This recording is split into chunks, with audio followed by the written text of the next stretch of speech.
My name is Bill Davidson, and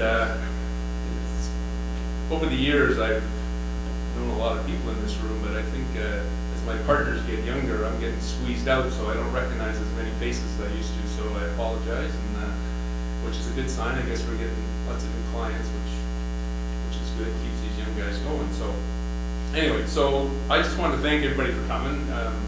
We don't get many opportunities to talk to clients. Usually it's, someone's yelling at somebody, they're not a committee meeting, or not a good time for chit chat, but this is a great opportunity, and we'll have other opportunities throughout the year. If you're not on our party for the client appreciation list, make sure you get yourself on it. That's at the end of November, and the client appreciation party, which is always a lot of fun. So we've been a year and a bit with the IFRS, and I don't think it's turned out as bad as everybody thought. But we're the accountants, so I guess it's easy for me to say. So we're going to have a little presentation on some issues, and then the guys are going to open up for questions and a little cocktails and snacks to follow later. So it shouldn't be a long afternoon, and with the questions, you're hopefully interactive, and I'm sure you guys will take questions in the middle if necessary. Yeah. So there's sort of three main topics the guys are going to talk about. They're going to, what they call their top 10 common mistakes in IFRS, which are probably common in a lot of things, but there seems to be a bit of a pattern on some of this stuff. They're going to talk about the comments that we get, and probably you guys get from the regulators.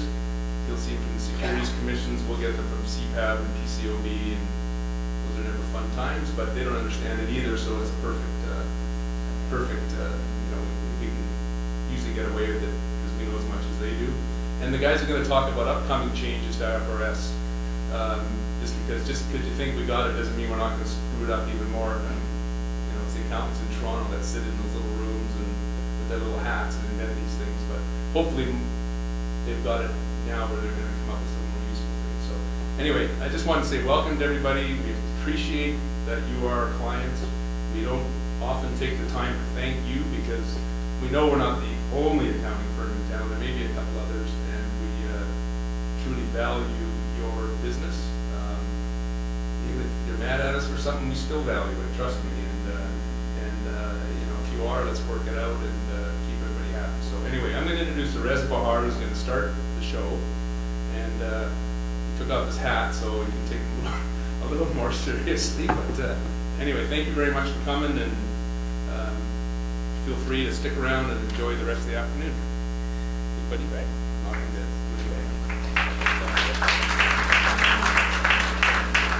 Thanks, Bill.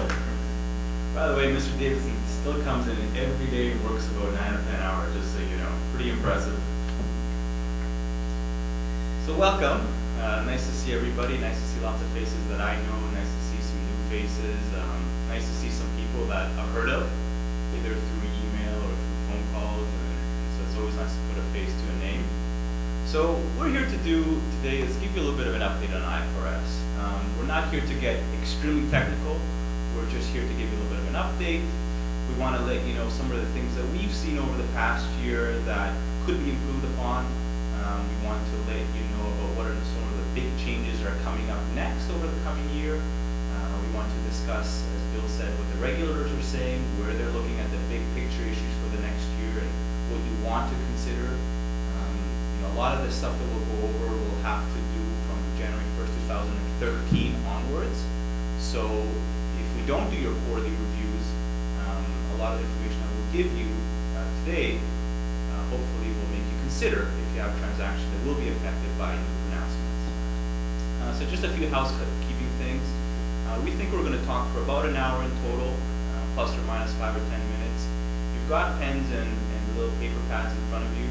If you've got a question, if you've got a comment that you can think of as we go through this, please do write it down. You can wave your hand up, somebody can grab a piece of paper from you and they can bring it up here. At the end of it, you can raise your hand up and ask it yourself. It can be on the material that we're going on, it can be on stuff that we didn't cover, it can be really anything you want. If you just want to talk about anything, that's great too. If you want to give us a prediction of where the markets are going to go, we're happy to see that too. We'd like this to be interactive, and we'd like this to be a discussion. So as Bill mentioned, here's the kind of the big picture stuff that we're going to go over.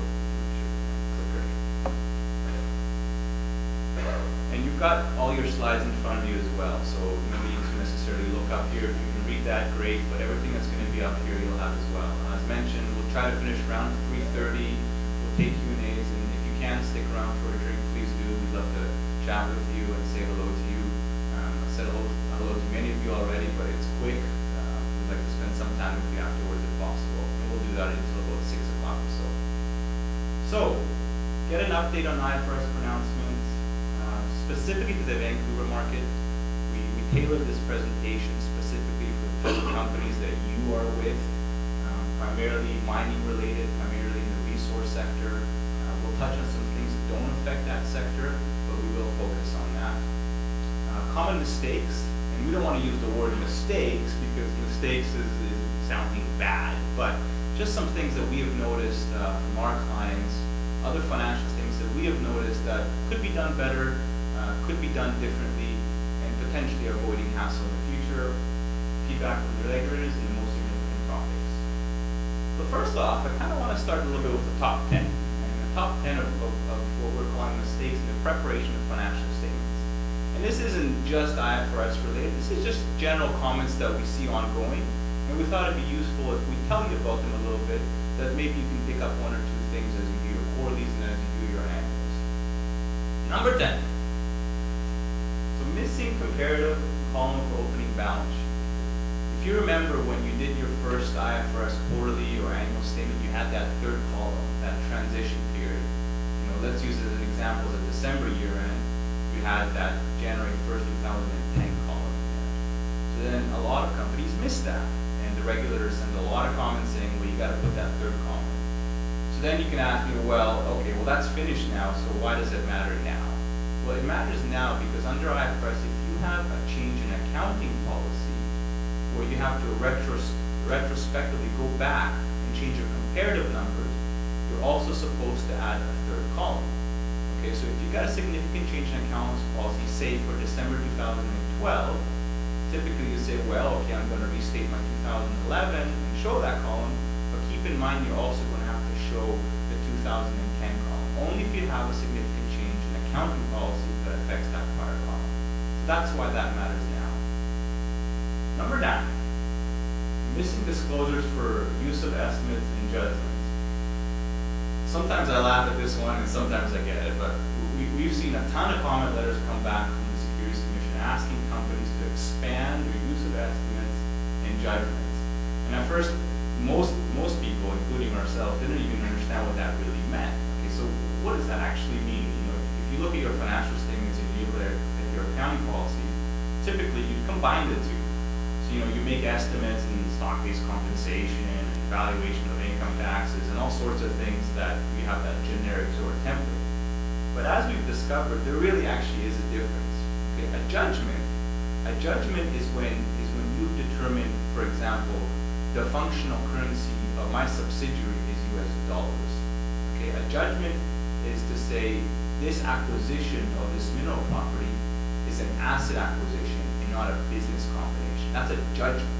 Okay, an estimate is when you're estimating such things as depreciation, allowance for doubtful account, valuation of income taxes. Okay, so judgments are things that, just as it sounds, that you're sitting there and you're making a judgment. And an estimate is the factors that led after you made your judgment. So that's a distinction, and that's why there's been a lot of confusion on that feedback that in your financial statements you are supposed to segregate the two, right? What were your significant judgments that you made during the year, and what were your significant estimates? And so what the Securities Commission has come back and saying, well, we want you to talk about it. If you did determine that your functional currency of your subsidiary is the US dollars, tell us what factors you made in determining that. If you made depreciation on a straight line basis, just tell us what those estimates were. Number 8, detailed time from balance sheet to notes. It's a relatively simple one, but it's an important one. You'd be amazed how often it does happen when you've got a balance sheet item that does not tie into your notes of the financial statements. It seems simple, but what you'll find is that when you do tie in those two, for example, I'll take property, plant, and equipment. When you've got a balance sheet number and you make sure it ties into your notes, you might find a few other things that might not be included. correct. For example, your additions or your disposals, or maybe you have a foreign currency adjustment if the functional currency is different than the reporting currency. So when you're preparing your financial statements, you always want to do that exercise immediately. You know, make sure your notes tie in. And if you come up with your balance sheet and you're happy with it, and all of a sudden you realize that to do the detailed note requires some adjustment, you might find a few errors that you may or may not have noticed. Number 7, comparative numbers don't tie into previously filed statements. This is a common one, and it's an interesting one because we get asked that question frequently. So you do your, say, September quarterly of 2012, and you found that in September 3rd, 2011, you've made an adjustment. Now that adjustment could have happened because maybe we made an audit adjustment as of year end and it affected your prior quarterly. That adjustment could happen because when you prepared your current quarterly, you realized that you had to reclassify some items. Okay, so but typically when somebody reviews your filings and they look at your comparative columns, i.e. your income statements or your balance sheet, they're gonna assume that it ties into the previously filed financial statements on CDAR. And if they don't tie in, you gotta explain why they don't tie in. Now, if it was just a simple reclass, then you could get away with the sentence saying, you know, the comparative financial statements have been reclassed to conform to current year presentation.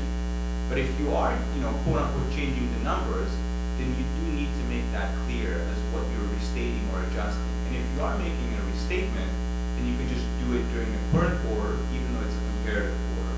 So that's a worthwhile exercise to do, is always look at what you filed on CDAR in your comparative analysis. Number 6, financial sound promotional. You know, accountants and auditors we're a funny breed, but so are promoters. Sometimes even funnier than auditors.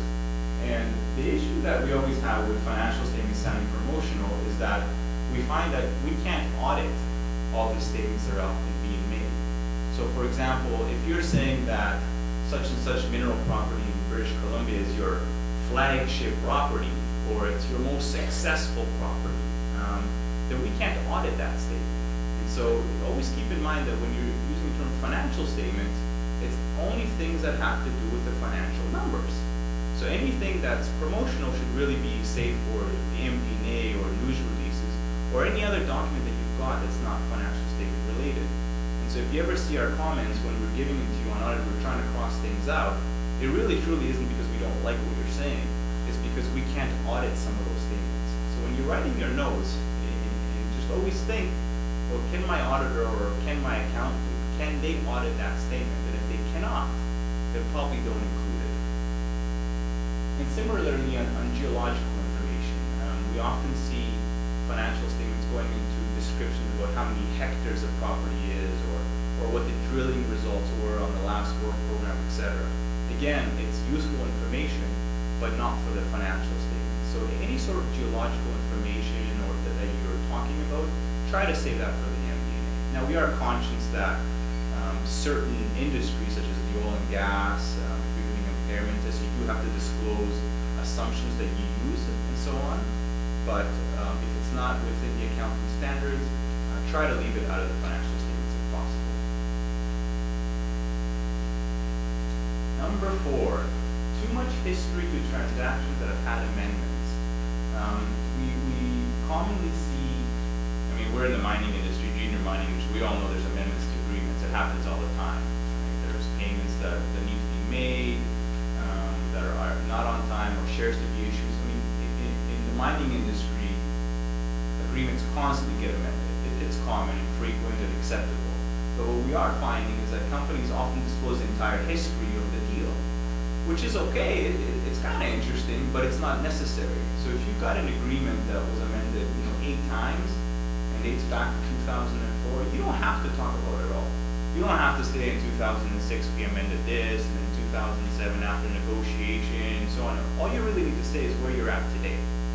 When it comes down to mineral properties, there's actually very few things you actually are required to disclose. You want to say how much of it you own. You want to say where it is, because that's interesting, which province and which country.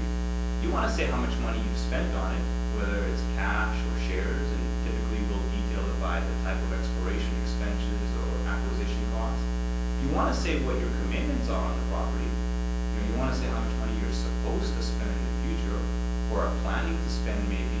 But other than that, you don't need to get into more details. So there's a tendency to want to disclose a whole history of a transaction. But when you think about your December 31st, 2012 financial statements, they're at a point in time. So all you really need to say is where you're at that point. And what happens is when there is all the history, us auditors, we tend to try to audit everything. So we go back on amending agreements and we try to find the details. And all it's really doing is creating more work for us and more work for you, and making life more expensive, and it's not necessary. So try to only disclose what's out there now. Number 3, interim statements for annual disclosure.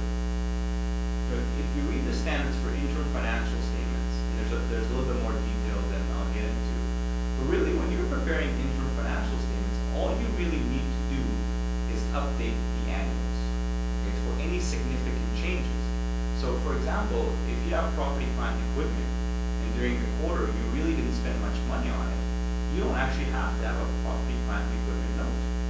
Income taxes is another common one. You don't need that for your interim statements. So when preparing interim statements, less is more. You still need to disclose, use of estimates or significant judgments. And if there's something you want to disclose, go ahead and do it. But if there's something you don't have to and you don't want to, then don't do it. So the interim statements, always keep in mind, is really just an update to the annuals. And you probably would have seen that standard paragraph that refers your interim statements back to your annual financial statements. So a reader can go back to the annuals and revisit all the disclosures that you have there. The other thing we do find sometimes is that you do Q1, Q2, Q3, so everything is updated quite nicely. And when you do your Q4, a lot of companies will use their Q3 disclosure and update it to Q4. Well, the Q3 disclosure, of course, is interim financial statements, which has a lot less than your annual ones. So try to avoid, you can take your balance sheet, your income statement, your cash flows, and update it for the fourth quarter. But do try to avoid taking the rest of the notes in your quarterlies and update that for the annual. Now that IFRS is 1 year behind us, you can use your last year's notes, whereas in the year that just passed, you couldn't have done that because we had to reinvent everything. So that's a little bit on that. Number 2, redundant information and disclosure. So again, what we commonly see, you guys seen when at the end of quarterlies or annual statements, it typically lists out all the new IFRS pronouncements. Anybody seen that? Right? And it often goes into 4 or 5 pages, right? And you kind of say to yourself, well, why is all this stuff in there? I don't know, my accountant told me to put it in. But the truth is that you only need to disclose what's relevant to you. So if you don't have any inventory, for example, you don't really have to talk about the upcoming changes in inventory. If you're in the mining business, you don't have to have a revenue recognition policy if you don't have revenues. So there is a tendency for over disclosure out there. We find that the junior mining space financial statements are often just as long as some of the major players out there, and it isn't necessary.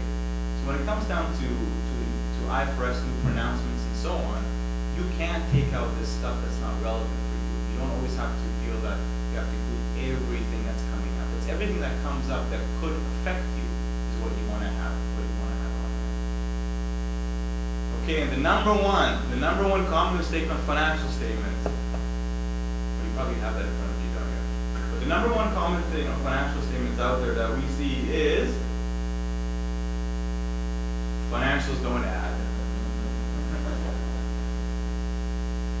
I won't make any comments on that. I think it's self-explanatory. How many people, if I can just get a quick little show of hands, now that IFRS is done after year 1, how many people have found it more difficult than they initially thought? There's one. How many people thought it was easier than at first thought? Okay. How many people as expected? Okay, so we only have a handful of people who thought it was worse than what it was. So year 1 is over. These common things that we see are IFRS related and just typical comments on financial statements as well. Now I'm going to turn it over to to my friend and partner, Guy Thomas.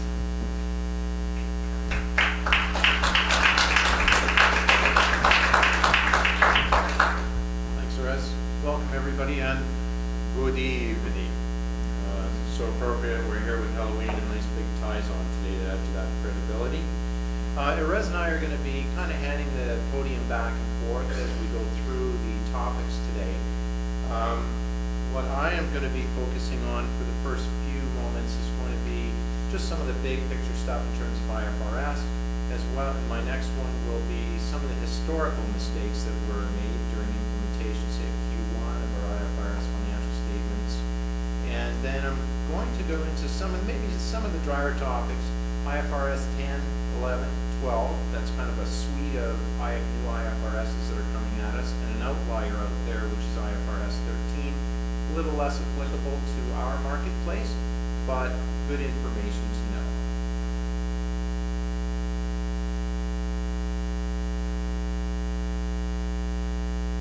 Okay. Sorry, big picture stuff. So, just, we joined the world in terms of implementing IFRS. Canada came into the world marketplace. There's still some big players out there who have not come into the world of IFRS. USA, Japan, India, and China.